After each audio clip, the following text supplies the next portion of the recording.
Not your average tabletop. Woohoo! Welcome to Not Your Average Tabletop. I'm Zach. And I'm Mac. And today we're going to give our first impressions of Corinth, or Corinth, or however. Corinth. Corinth. Yeah. I believe According to you.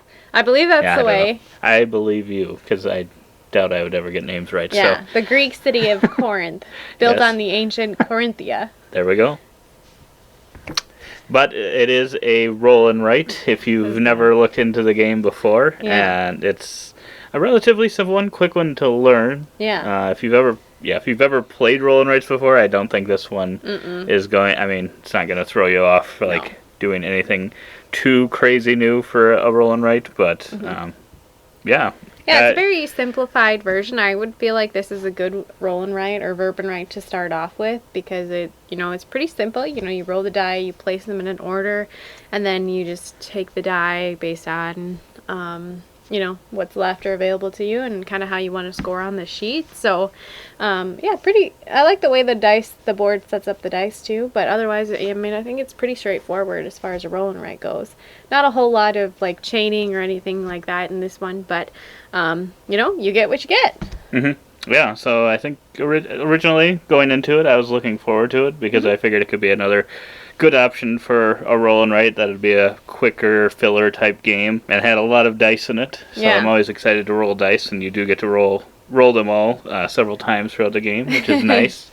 And then it kind of has a mechanism that you can see in Grand Austria Hotel or similar to Pulsar 2849, where all the dice of a certain value go into a specific area, making it stronger if you roll kind of a bunch of the same. And even if you roll every single one of the dice the same, you actually end up winning that game and all future games. Now and forever. And you're supposed to give away your copy once that happens. But we unfortunately did not have that happen. You came close, though. I did. On my first roll, I had 5 or 6 of the 6s, so almost did it, but wasn't able to pull it off. Not quite. But yeah, after that first play, I think this one's going to be one that can get to the table decently often because it was very quick, especially at 2 players.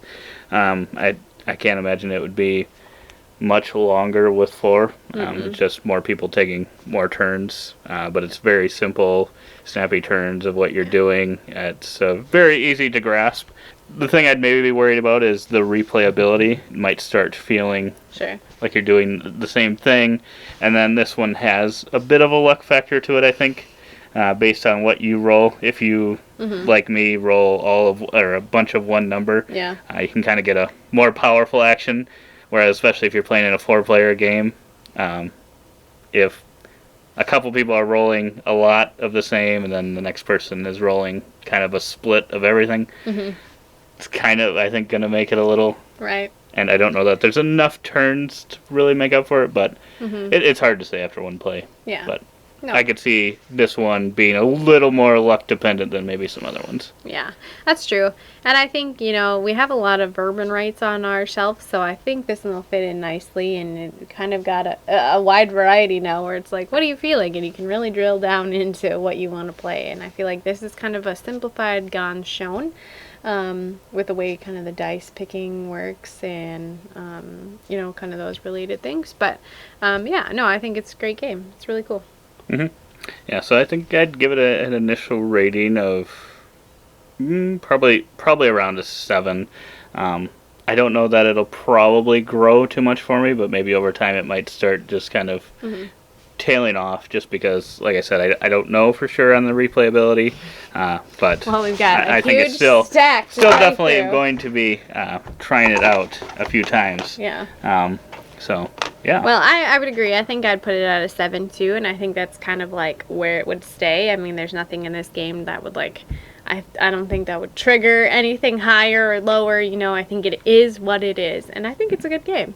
Okay. For what it is. And it has this cute little goat all over it, which I love goats, so cash in on the goats. It's a win for me.